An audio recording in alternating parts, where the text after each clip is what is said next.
di nuyu ñëpp nuyu sénégalais yëpp rawatina tous les patriotes moo xam ñu ngi ci biir Sénégal wala comme yow ñu ngi ci diaspora bi. Donc comme ni nga ko waxee je pense que démb diffusé nañ li nga xam ne mooy benn message benn vidéo ci ay vidéo président Ousmane Sonko comme ni mu ko waxee yu mu waajaloon. léegi déglu nañ ko vraiment démb yaakaar naa képp kuy patriote am nga contentement am nga fierté surtout fierté démb ñu bëri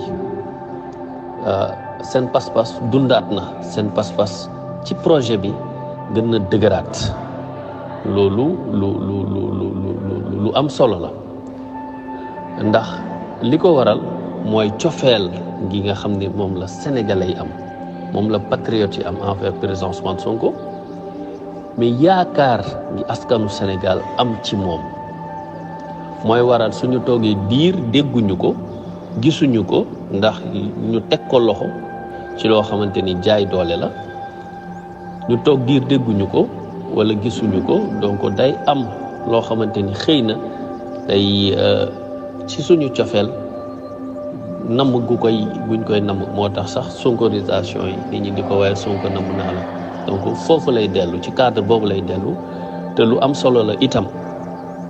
waaye su weesoo aspect boobu nga xam ni aspect émotion la qui est tout à fait normal parce que ay nit lañ kenn du ko bañ su weesoo aspect boobu mbégte mi ñu am fierté gi ñu am dafa am itam beneen wàll boo xamante ni dafa nekk ci vidéo bi mooy message bi nekk ci biir vidéo bi te yaakaar naa loolu tamit moo ëpp solo message bi nekk ci vidéo bi moo ëpp solo lan la président Sonko wax ci vidéo boobu lan lañ ci war a jàpp lan lañ ci war a dégg lan lañ ci war a jëfee waaw lan lañ ci war a téye maanaam nit boo waxee moom mu ne la li mu wax lii laa ci jàpp donc li mu wax démb su weesoo émotion geeg contente geeg fierté geeg message mu ngi ci lan lañ ci war a téye donc je pense que loolu moo jara bàyyi xel ndax lu am solo la man nag ci koo xamante ni militant la waaye itam yàlla def na ma bokk ci ay collaborateurs en tant que militant li ma mën a jàpp ci message am mooy démb vidéo bi dafa andi ñetti message bi ci njëkk mu jagleel ko ñi nga xam ne ñooñu la ñu jàkkaarloo ñu nguuru Macky Sall ak waa këram ña ci ànd ñëpp ci ñi ñu xam ak ñi ñu xamul ak ña nekk ci seen gannaaw boobu ñoom la bi ci des message bu mu adressé responsable yi ak militants yi ak sympathisants yi beneen message bi mu jagleel ko ñi nga xam ne ñoom la sekkal kuréelu politique gi mu di opposition ñi nga xam ne ñoo tuddee seen bopp opposant dafa fas yéene jàkkaarloo nguuru Macky Sall message bi ci mujj ñoom la ko jagleel message bi njëkk bi nga xam ne moom la jagleel moom la yónnee ci ñi nga xam ne moo di suñu ay adversaire ndax ñun ay adversaire lañ leen jàppee mais ñoom jàppewuñu adversaire ñoom ay ennemis politique la ñu def te loolu du politique mais ñun ak lu mënti am on les considère comme des adversaires politiques ndax looloo ñu amal solo message bi mu leen jagleel lenn la mooy feeñal leen ne moom ku gëm yàlla la ndax lu ñuy def politique lu nekk waruñu cee génn gëm waruñu cee génne ragal yàlla waruñu cee génne bàyyi xel sa boroom ci ay digleem ak i tereem donc message bi loolu la leen njëkk a jox mooy ngëm gu mu gëm yàlla ci dogalam ci moom ak ci li nga xam ne moo di projet politique bi moom mu jiite ko xamal leen itam ñi ni nit la koo xamante ni neem jàpp na ni ñun ñoo nekk ci dëgg te am nañ firnde ni ñoo nekk ci dëgg dina wéyal xeex bi nga xam ni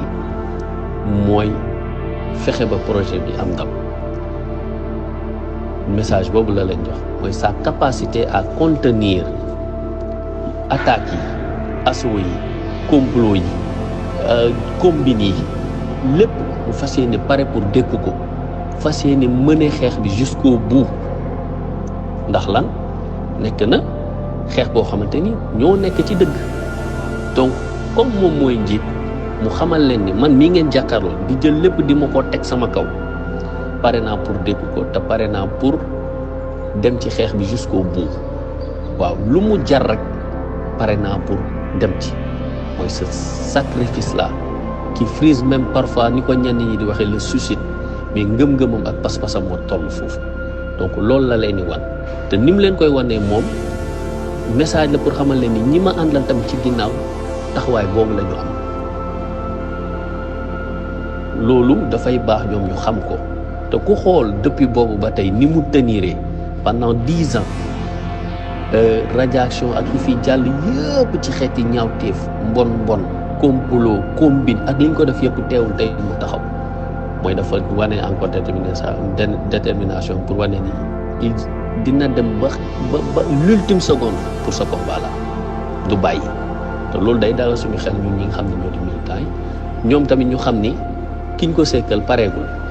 bàyyeegul donc ñoom suñu adversaire yi nañu xam ne lu ñu sonn tey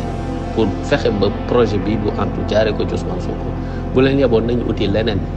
te leneen lu ñu andi itam moom Ousmane Sonko pare na taxaw pour dékku ko mener le combat jusqu'au bout te loolu dafa am solo ndax mooy responsable bi ci des moo di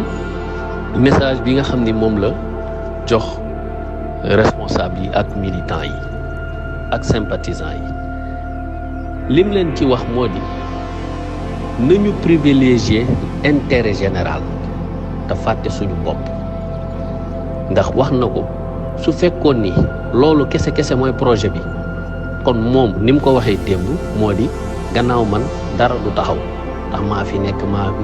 maa jiite projet bi man maa war a nekk ci lépp man maa war a fekk lépp man maa war a def lépp donc message boobu lañ jox ni nañu fàtte suñu bopp di privilégier intérêt général ñu xam ni projet bi c'est un projet collectif du projet wu benn nit du projet wu ñaari nit projet wu askan la projet wu ab continent la ndax li ñuy def moom li muy def ñu koy dérouler dans le cadre du projet am na ñeneen ñu nekk ci ay dëkku Afrique di ci inspiré wu te fas yéene ñoom tamit jug taxaw ni ñun wala ni moom ñu nangoo fàtte suñu bopp privilégier intérêt général ndax projet bi du projet benn nit wala man rek